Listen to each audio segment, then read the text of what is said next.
Hey, what's going on, everybody? What's going on? I hope you guys are having a wonderful day. Welcome to drboycetv.com, the home for intelligent Black people. My name is Dr. Boyce Watkins. It's so good to see everybody. And thank you all for coming in today for this important conversation. Today, we're going to talk about music and the music industry, ways to make it better, ways to reclaim what is ours, ways that we can take a step forward and do what intelligent Black people are supposed to do, which is take over the world. I believe that we are going to be the ones who save the community. It won't be the celebrities; it's going to be y'all. So as you come in, I want to say hello to everybody. Fine natural hair. Thank you for the compliment about the thumbnail. I appreciate it.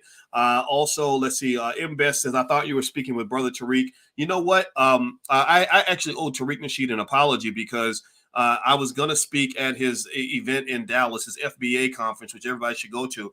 And it turned out that my team had scheduled me to go to Dallas the week before on the 19th to do a Black Wealth training camp. And I think that his team felt that would be a little confusing. And so we decided to rain check on the appearance on the platform. So I apologize for that. Tariq is my friend, and I support him, and I support that convention. So I hope everybody will go take a look at that, especially if you live in the Dallas area. But really, you should fly in for all of that. And I'll be in Dallas May 19th. So you really got the best of a lot of things happening in Dallas at the same time. Without further ado, though, I want to talk about the brother that I'm bringing in here today. I probably can't accurately describe all the contributions he's made to the industry and to the world. His name is John Boyd. And I'll first start off by saying that he is my friend. He is a respected colleague. He has a tremendous amount of experience in the music industry from Rock Nation on down. His family has formed a group which reminds me of the Jackson 5. It's called Infinity Song. And they've got, I used to talk about Victory Boyd, who was the initial superstar. She was kind of the Michael Jackson of the group, but it turns out he's got about 4 or 5 kids at least that are up there on the talent scale. So anyway, without further ado, I'd like to welcome my friend John to the platform. How you doing today, brother? Hey, my brother, I'm doing good. Thank you so much for creating a platform for me to speak to your people and speak with you. I appreciate our friendship. Absolutely. The honor is all mine. And so I guess we can start, I guess, from the beginning. So you have a lot of experience in the industry. You're making a lot of moves, and I met you in I want to say maybe it was 2016 or so in Baltimore, and that was when you brought your daughter Victory. And she knocked everybody's socks off with her singing ability. And I know she has a new album out, and she's now touring all over the world. And then I saw that you have this great family that's super talented.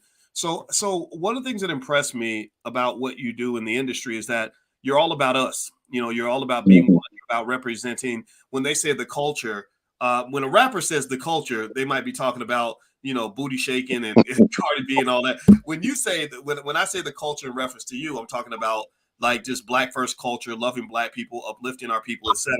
Can you kind of talk about what that journey's been like for you in the music industry so far? Well, the journey has been a long and tedious one. It started literally in the 80s and in Detroit, Michigan, where I was born and raised. And I actually became concerned about community development first. So when I ventured into the arts, it was from that space where I was concerned about the greater community. I started the Boys Choir of Detroit and the Girls Choir of Detroit, which were replications of the Boys and Girls Choirs of Harlem. Honor to the great late Dr. Walter J. Turnbull. So we replicated that choir here. One of our first students was Anthony White, and a lot of people that live in Detroit would know Anthony because he's now he's the director of Detroit Youth Choir. But having a large family of my own, at some point I realized that I had a choir within my own family. Being the father of 9 children, my children's mother and I moved from Detroit to New York, and a few years later, 5 of my children were signed by Jay-Z directly. And we have an imprint that is now an affiliate of Rock Nation. So it's been a tedious journey, about over 20, almost 25 years of artistic development for both youth choirs throughout the state of Michigan, and also specifically for my 9 children. All of them are in music in some way. And I'm glad to be back home in Detroit, and we'll talk about the project that I'm doing here in Detroit. But that's the answer to your question with respect to my musical journey. Wow. Give me a yes in the chat if y'all heard what he said, where he said five. How many people can say that? Five of my children were directly signed by Jay-Z. I don't know if anybody can say anything that impressive since Joe Jackson, right? And talking about Barry Gordy signing the Jackson Five. All five of my children were directly signed by Jay-Z. I think that's just that right there is a lifetime achievement award, if you ask me. Okay, so I'm curious. So you said so you've done a lot of work in Detroit, and you saw that a lot of the Motown era and stuff like that. Did that kind of inspire you to get into the music industry? When you were younger, is that kind of what you grew up watching and saying, okay, I want to be where they are and a part of all that? Yeah, I'm from a musical family. That's part of our heritage and legacy. So it was part of our DNA. And when I think at 19, I discovered that I had a gift of songwriting, and so I would write music, and by the time I was 23, I started directing choirs, producing choirs, and few years later, again, I started getting into youth development, not only focusing on music, but I really was concerned about using music as a tool for youth development. And the Boys Choir of Harlem really had that that tool of music, and elevated these young men and young women in Harlem to really high levels of culture, education, and also art.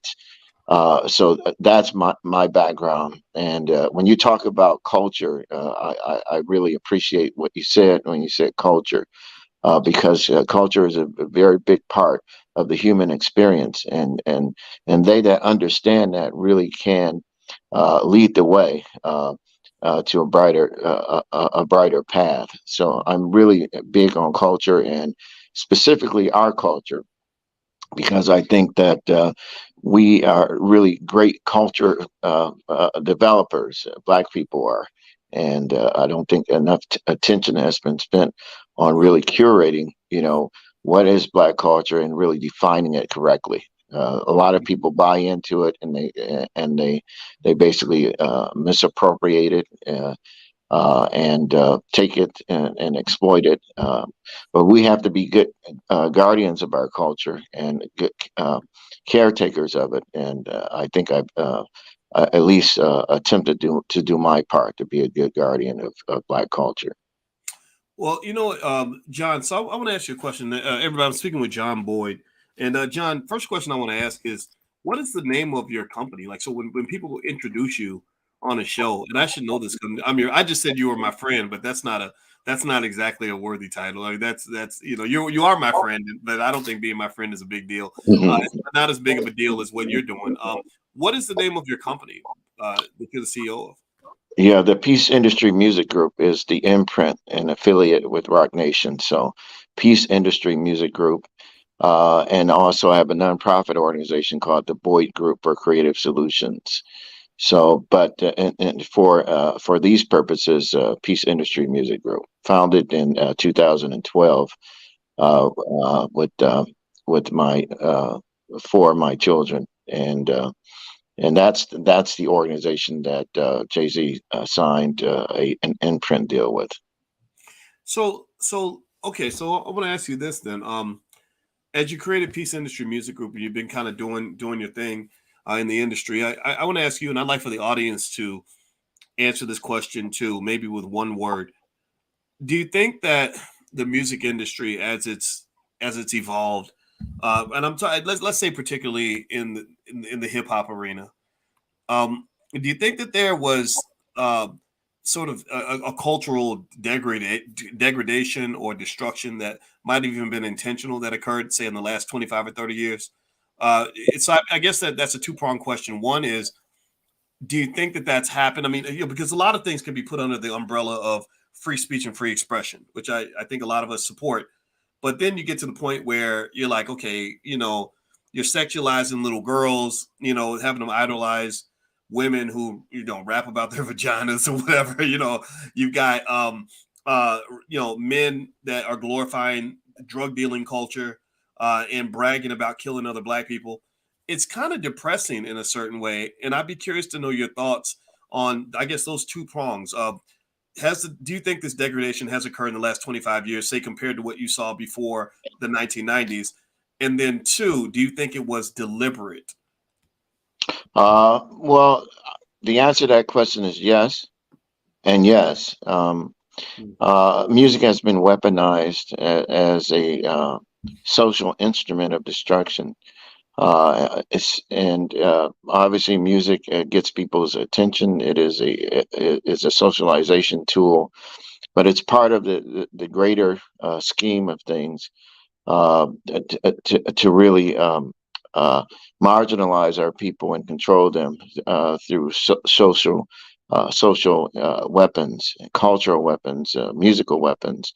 It's not so much the notes as much as it is the lyrics and the content. But our people have to be more responsible. Doing anything for a dollar is not the way to go. And unfortunately, a lot of people have decided to do that without any concern for the impact of their content. But we have the alternative, and we've got to counter that offensive with some better products and music that brings healing, peace, and that brings a greater degree of consciousness. But the answer to your question is 100% yes. Okay, so yeah, and I think that's interesting in the sense that it kind of becomes a pessimistic conversation. I listen to myself, and I think I'll admit I sound like a pessimist because I found that it's easier for us to talk about what we're against than to talk about what we're for, right? It's easier to complain about a problem than it is to lay out solutions. So I even have to catch myself. I have to say, okay, I'm talking about this problem, but what are the solutions? And it's interesting also that you said that you use music as a youth development tool. And also D1, who's a great rapper, who's actually at Harvard right now, who's a great guy, good friend of mine.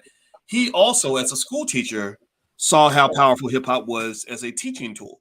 So that's what made him become a rapper. So it's interesting that on one hand, you're saying that music can be used to develop youth, which I agree with. But it's like there are other people who might argue it's just entertainment. It's just music. It doesn't. It's up to the parents. If you don't want your kids stripping and killing and becoming materialistic and irresponsible or hooked on drugs, then you should have been a better parent. And I think that's completely unfair to all the good parents out there who can't compete with the influence of their child's favorite rapper. They can't compete with what media is doing. They try, So I'd be curious to get your more, I guess more of your thoughts on that. Maybe anything based on what I said, but also you have a solution in place where you're actually developing artists. One of my favorites, Aquila Nihonda. And, when I think about Victory and Aquila, oh my God, I glow when I think about those artists because they so represent just the power of Blackness and all of our talent and the impact, and that we're just as good as the artists that have a different message, but their music comes with the bonus of elevating the spirits of the people that listen to it. Can you kind of speak to some of that and some of the work you're doing? Oh yeah, definitely. Shout out to Victory. Shout out to Aquila. In fact, Aquila is going to be a part of the Detroit workshop, and of course, you were the guy instrumental in connecting Aquila to me to help develop and take further into the industry.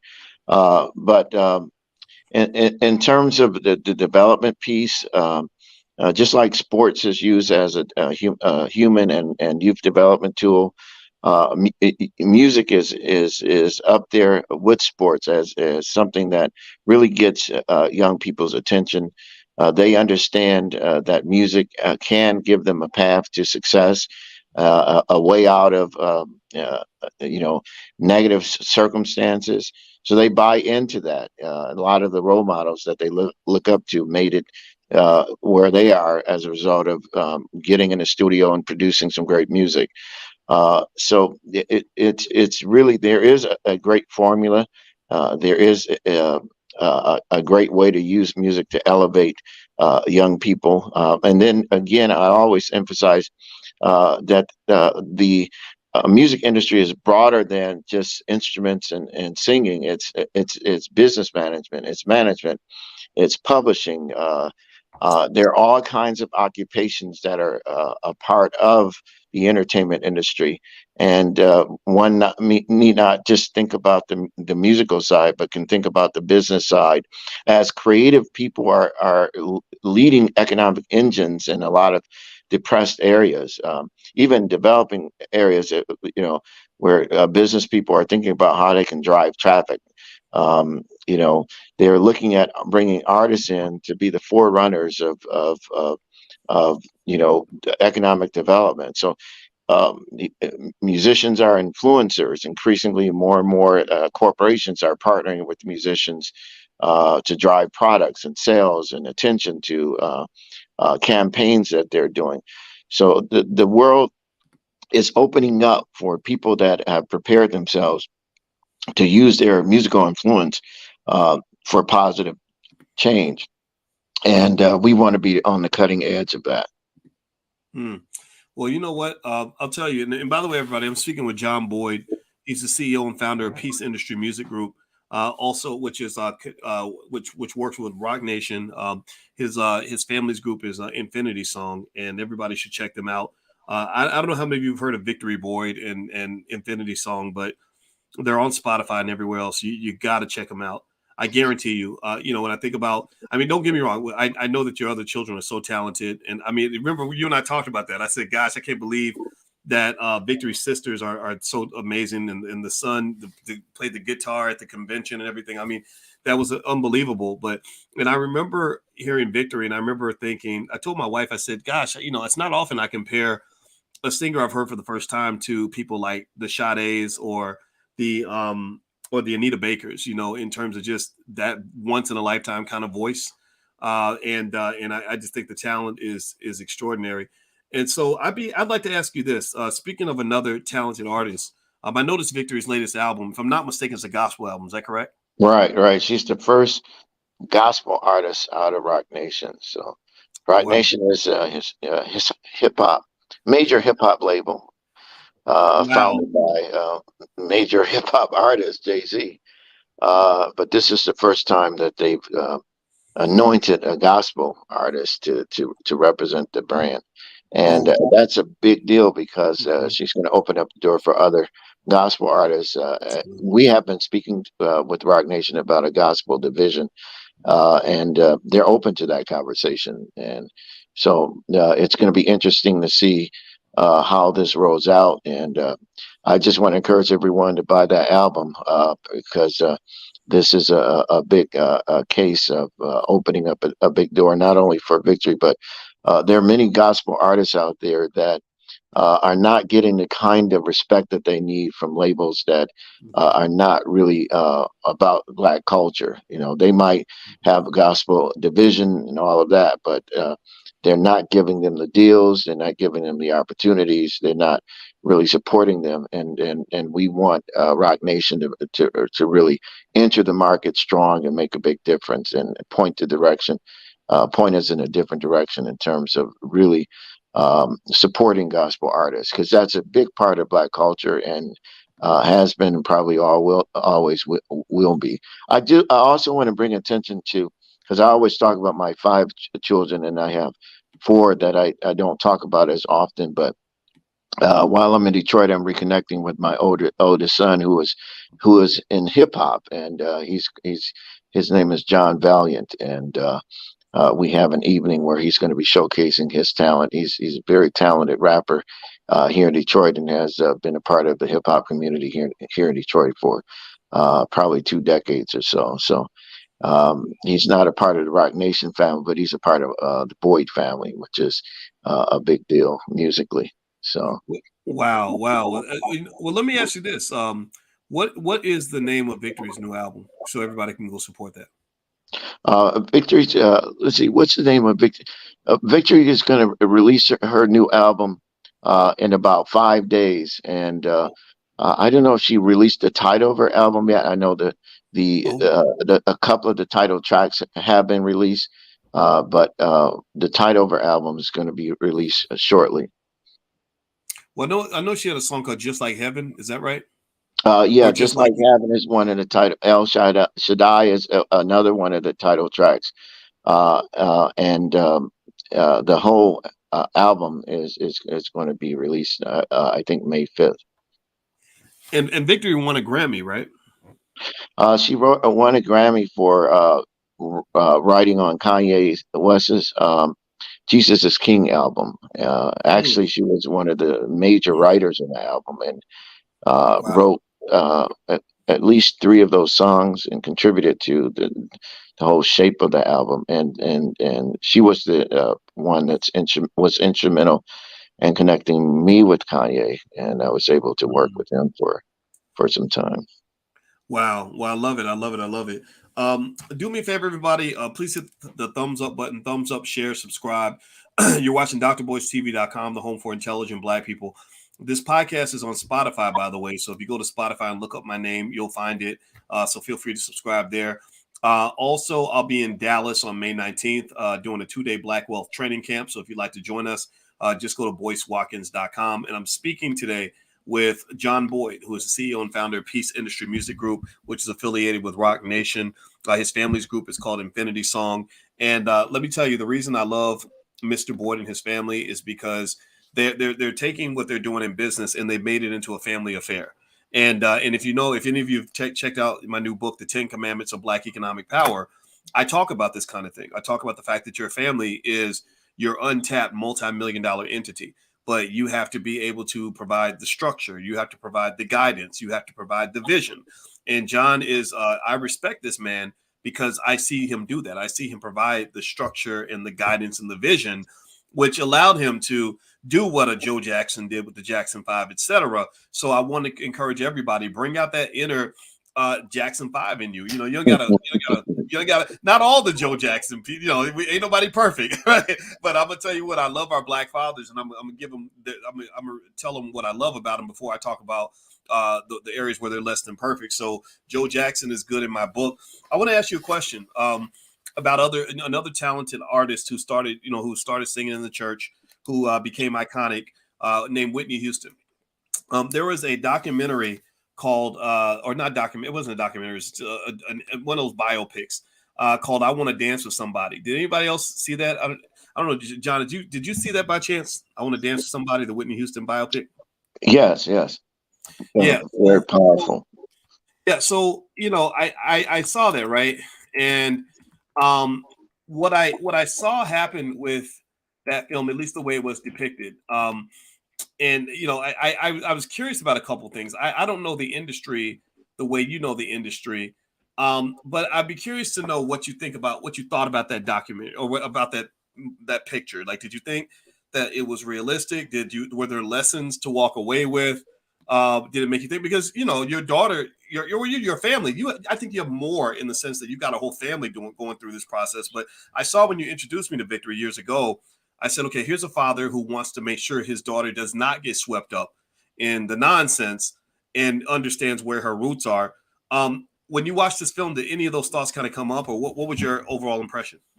Yeah, my overall impression was just the preparation that's needed psychologically, spiritually, and socially to handle being a superstar. It's very. I mean, the foundation that one has to have to manage that kind of success, and we can talk about that all day long. I don't know if anything can prepare you for that. I think the best we can do is mitigate those things by making sure that we lay a foundation. And that's why I brought Victory to the All Black National Convention, because I was thinking long term. I knew Victory's trajectory in terms of her talent and where she would possibly end up at. I wanted to connect her to her roots, to her people, to develop that kind of social consciousness. I think in a lot of instances, there's no one really doing that intentionally. So before you know it, these young people are out there and in the hands of other people that really want to remake them and disconnect them from their roots. By the way, I think Victory's album is called Glory Hour, so I want to come back to that because I think I missed that. That question. But she'll be rolling that out. So if there's a name change or anything like that, but I'm almost certain it's called Glory Hour.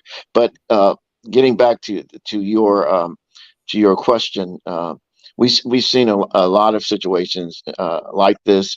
Where people are just turned over to the industry, and the industry is always happy to get them, and the industry wants a clean canvas, they want to shape and mold an artist, and that's a mistake. The artists have to keep the right people around them. They got to be very firm with respect to who they are as individuals, and they've got to negotiate with the industry in such a way where they're able to maintain uh, the real part of themselves, and also the part that attaches them, that is associated with Black culture, and the culture from which they were able to grow.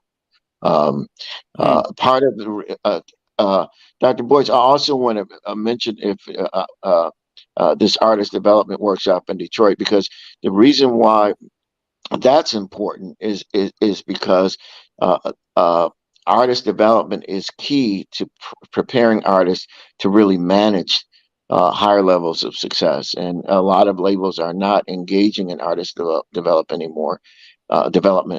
So a lot of artists are going out there, ill prepared, and there are not a lot of Black centric or Black artist development workshops.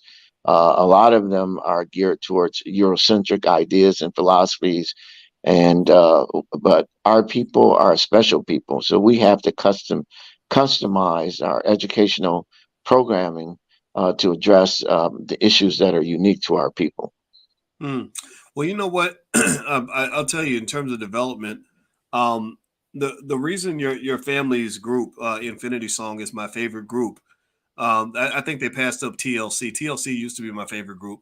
TLC, Earth, Wind and Fire, and the Ghetto Boys. Right? That's how weird my mix of taste kind of went. But your family's my favorite group because they're a family. Hmm. And you see, when I look at your children and I look at you, I see people that really know who they are, that are in the industry, but they're not necessarily of it, at least not the Hmm. unhealthy parts of it, and they're seeking to use music for what I think is intended to do. Right? It's intended to, I would argue. We should be the first recipients of any benefits that come from our talent. That's rule number one. And I just love the way your family performed at the convention and everything else. And so I think that the artist development piece is fun. When I introduced you to Akila Nihonda, and I'm glad you took the time to listen to her because she's one of my favorites. I said it's so unfair that we live in a world where Black women are punished for positively representing Black women. You know, um, Hmm. because if Aquila was doing all that crazy stuff, the twerking and everything, then she'd have more opportunities. But it's almost as if the industry in itself, the that we once had, um, or of the past, just doesn't have a space for Hmm. for anything that's going to be truly positive for the Black community because it wasn't built for us. But your artist development process, it sounds like, is one that is going to keep the right perspective in mind so that when you think about all the great artists that we've had, I mean, when I'm thinking about gospel artists, for example, right, Victory's right there in the middle. I think about Whitney, and then you think about another person who's made some pretty good gospel songs, R. Kelly, right? Hmm. Talking about two people who had, they were right up there with Victory in terms of talent, but the culture pulled them in a weird direction, right? The drugs, Hmm. the sex, just all the demons out there, and it did not end well for any of them, right? And I Right. can keep going. We could even talk about rappers like DMX, who died way too young. R. Kelly's going to spend many years in prison. And I think that it's important. It seems that for us as Black people, as spiritual people, to Hmm. really really understand what we're signing up for. You know, when we're taking all of our kids to these talent shows and saying, I want this, I want the next Clive Davis to discover my child, right? That's what happened with Whitney, right? Her mama Sissy sat Clive Davis in there. And you know, I think you got to ask yourself, you know, are you giving them a gift or a curse? You know, what if Whitney, I would tell you this, I bet you that if Whitney had never met Clive Davis, she wouldn't be dead right now. Not that Clive Davis killed her. I'm not saying that at all. I'm not saying Clive Davis did it. I'm saying that it was sort of being exposed to this world where you have everything you want. People love you all over the world. And then people are throwing vices and temptations at you around every corner. That is a lot to fight against. You got to be really strong and rooted in who you are to be able to deal with that. Yeah, that's really something. Let me give you an example in real history. So Akila joined our artist development workshop, and I started working with her. The first thing that came to my mind as I came to Detroit to prepare for the workshop was Akila is with the Nation of Islam. So, I reached out to the nation and said, you know, one of your rising stars is coming to Detroit, and I just want to honor you for, who you are. I'm not a part of the nation, but I know that the nation is a part of Akila's life, and I know you all are proud of her, and I want to invite you all to participate. But that's what a black man would do. That is conscious, you know. Other people would. Oh, Akila is a nation. You know, maybe she should steer clear if she wants to have a great career. It's totally different paradigm and perspectives, and this is what happens when our people feel like the grass is always greener on the other side. That just because someone's white, they're going to be the best person to secure their interests, and that's not necessarily the case. It might appear that way in the short term, but long term, and this is a marathon and not a sprint. It's a very much a long term situation. So, so out of respect for her and for her faith, I reached out to them. They were very happy, and we have a great rapport as a result of that, because I know she's going to need their support long term, and it's just the right thing to do. Well, you know, it's funny you said the word paradigm because I was Google searching Lakila and look at what came up. And notice I don't spell that great, but I don't think the word paradigm spelled that way. She deliberately spelled it Dime, and I think that that's accurate because one thing that impressed me about Akila, and I give a lot of credit to the nation and the people that raised her for giving her that wisdom at an early age, is she just has a type of vision and sight that I don't see from a lot of people that are in their 20s or early 30s. You know, sometimes you get caught up in the big bright lights and all the money and the fame and the power, and you forget about the little demons that are hiding behind every corner that ultimately may destroy you. And so so I agree that the same way that you describe working with the nation. That's why I love working with the nation. You know, you talk about basic things like keeping your word and being intelligent and thoughtful and reasonable. That's what you get, right? And so when you're thinking as in your capacity, is I consider you to be kind of an executive in the industry. The types of artists you want to work with are people that are reasonable, decent human beings, right? There's nothing worse than taking somebody, making them into a star, and then have them turn into this monster that you can't, that's uncontrollable by anything or anyone, right? Or a maniac who thinks that he or she is the most important person in the world. That is a freaking nightmare, So I think it works well for everybody, right? And what's really crazy to me is, and I'm gonna let you get the last word. And I'd like for you to tell people how they can get in touch with you if they're aspiring artists and they want to do business with you. But here's the thing that freaks me out when I look at Akila and I know her. She's so smart. She's such a decent person to work with, and I worked with her for years. It's interesting to me that somebody like her and her affiliations would be seen as dangerous in the industry. That the first thing you do is so you're a label and you sign someone like an Akila Nihanda and you say, oh, we can sign you, but you got to stay away from the Nation of Islam. Like, oh, that's bad. Like, they're not drug dealers, they're not axe murderers. What is it that scares you about Black people who are decent, intelligent, God-fearing, family-loving people? Like, what is it? What's so scary about her affiliation? And so that really speaks to the depth of the racism in this country. That you have a society that is more likely to embrace a Black man or Black woman if he is toxic than if he shows up healthy and well balanced. What's a good example? Before Don Lemon got fired, I remember Don Lemon got really upset with me one time, and he went on the Tom Jordan Morning Show and ranted about me for about 45 minutes. I didn't get a chance to tell you about it. And let me tell you why he was ranting. Maybe I'm ranting right now, so I can't talk. But what he was ranting about was I talked about the show Empire. I don't know if anybody remembers Empire. I don't even know if it's still on, but Lee Daniels created that show. And Lee Daniels is an interesting guy who I read his whole bio. Unfortunately, I think he has a lot of mental health issues. He has a boyfriend who is a Jewish guy, and he loved to brag about the fact that his children, he said, my children read Anne Frank 3 times, but they never read Roots even once. And he was bragging like that's a good thing.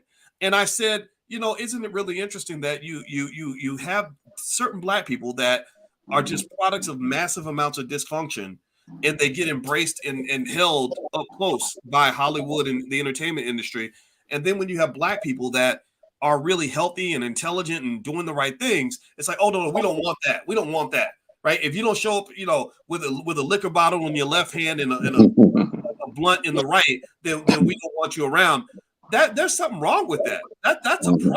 And I don't know if anybody else feels that way, but I'm going to repeat that because that makes me mad, John. I don't know how you feel about it, but I'll let you get the last word. I apologize for talking too much. Forgive me. No. I mean, people have the right to express themselves however they want to express themselves. But when you have big capital supporting and picking winners and losers, and they pick our losers to be their winners, then that's a problem. So there should be a balance. If it happened organically, of course you would have someone with liquor bottle in the left and a joint in the right, but you would also have others. It would be diverse because that's what happens in real life. But when you have all negative, then that's artificial. That means that some big money has decided that these are going to be their winners and our losers. So it's pretty sad. I want to get back in, if you don't mind, to the artist development workshop, which is going to take place next week in Detroit. It's the John D. Boyd Artist Development and Production Workshop, which starts next week in Detroit. 3 days of classes from. We're going to be talking about everything from entertainment law, music management, royalties, and publishing, guerrilla funding. In fact, I'm reaching out to you, Dr. Boyce, to really speak to the artists about the relationship between capital and finance, and really having a successful career in the arts. And what happens when relationships break down, and when groups fall apart, then there's wealth destruction there. So really being able to address that, so that artists understand that, you got to keep those relationships together, and you have to think about the path to good relationship development as it relates to wealth building. And we talked about that before. So hopefully you'll be available to speak to the artists. This is the first time it's the workshop's open to the general public. And I'm so happy that it's in my city that I was born in.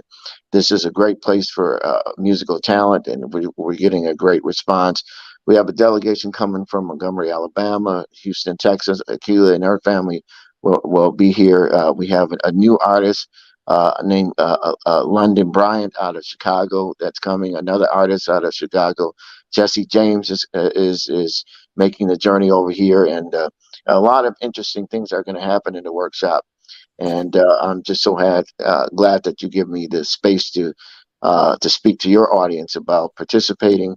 I'm going to give them my website and also a number that they can call to get more information if you don't if that's okay with you.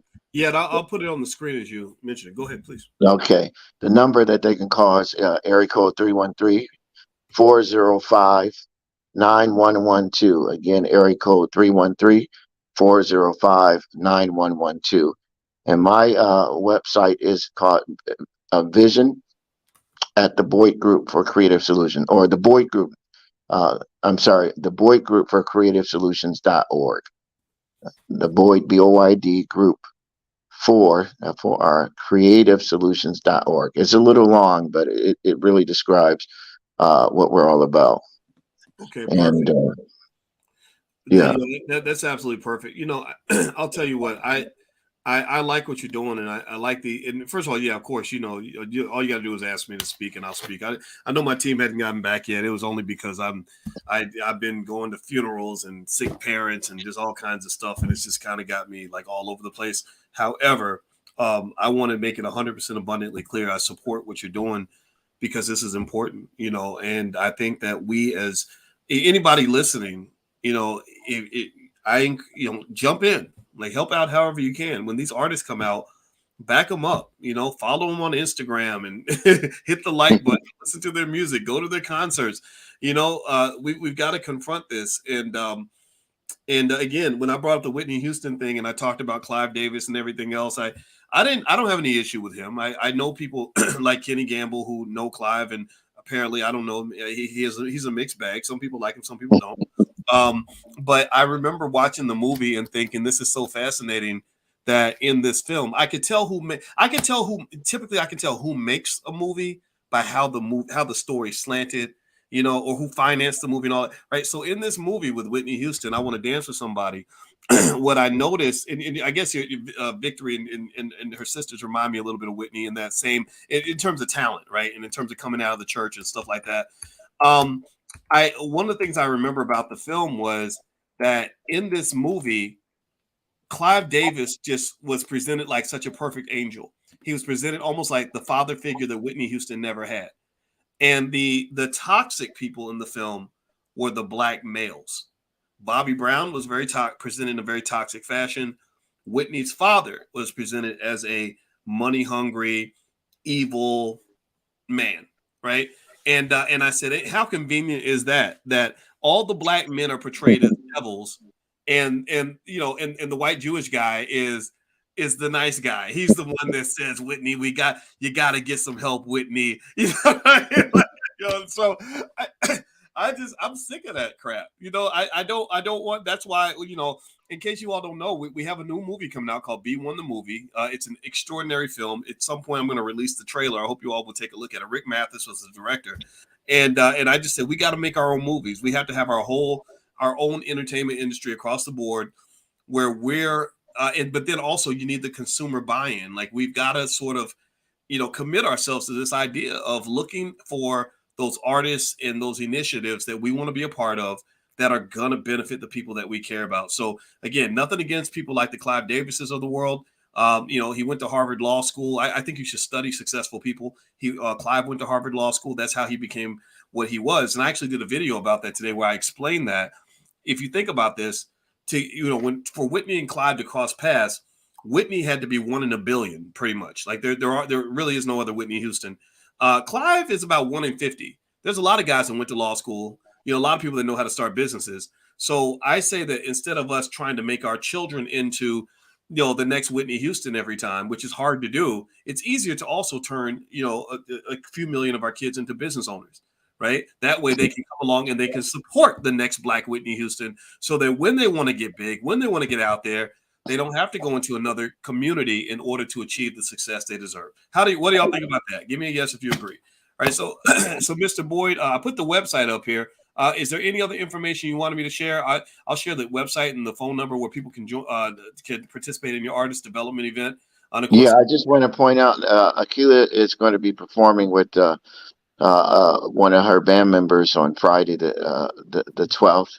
Victory's going to be performing her music from her album, or her debut gospel album, on the 11th. And my son John Bellion's performing on the 10th. Every night there's a showcase, and then we have a black tie affair on the 13th and a Mother's Day brunch on the 14th. All of that will be on the website. Before I go, I want to say something very funny. I have to protect the people involved here, but Victory had through a powerful businessman who was advocating for Victory. I won't say which company he's with, but he has a relationship with Clive Davis, and brought and said to Victory, "You need a Clive Davis." I was talking to Victory on the phone, and Victory said, what is a Clive Davis going to do with me?" Oh my God. That's Oh, now what? Now that's a explain. victory What do you for think you. she meant by that? I'm curious. She basically was saying, it says, uh, I think she was basically saying that it's probably not a good fit, and he's gonna have a hard time trying to socialize her when she's already socialized. Oh wow. Wow, that is really fascinating. And I think, I think out of fairness though, and also because I don't want to in any way ever impede on the opportunities that you and your family get. 'Cause sometimes I'll just start talking about stuff that comes to mind, and then I end up making people mad and stuff like that.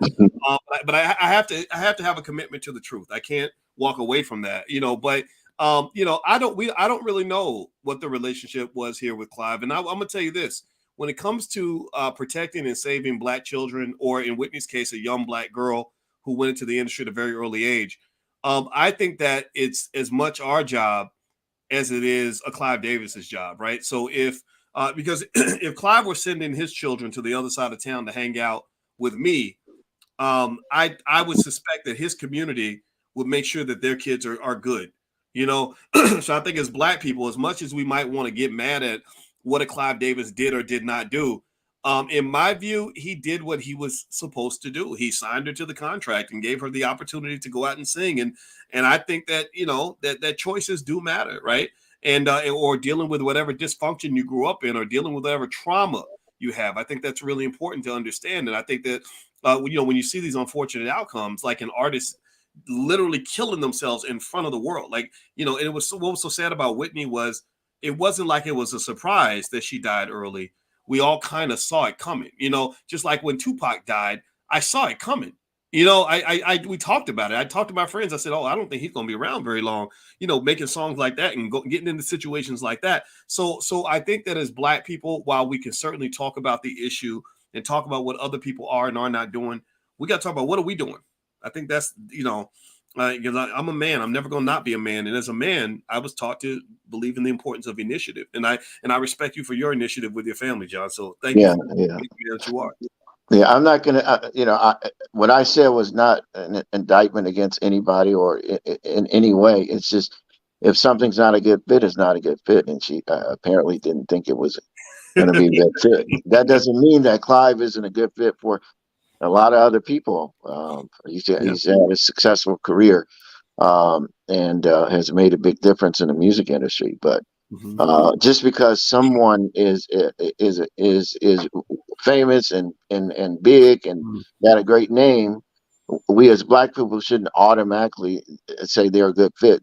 It has to be a good fit organically, and there are a lot of Black people that are not a good fit for Victory or for artists. Mhm.